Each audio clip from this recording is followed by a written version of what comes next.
বাংলার জনগণ জানিয়ে দিয়েছে দিল্লির সামনে মাথা নত করে দস্তখত দিয়ে লন্ডন থেকে যে মুফতি এসেছে তার বিএনপি চলবে না। লাল কার্ড তো রেডি আছে নাকি? 11 তারিখ রাত থেকে এই অঞ্চলে ছাত্র যুব যারা রয়েছেন ভোট কেন্দ্র পাহারা দিবেন।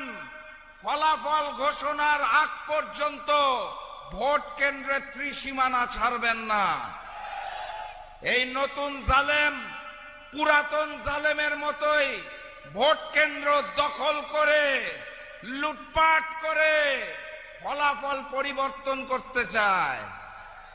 আমরা কি সেটা হতে দেব? তিতুমিরের বাঁশের কেল্লার মতো প্রয়োজনে হাতে একটা করে বাঁশ রাখবেন, ফলাফল ঘোষণার আগ পর্যন্ত মাঠ ছাড়বেন না।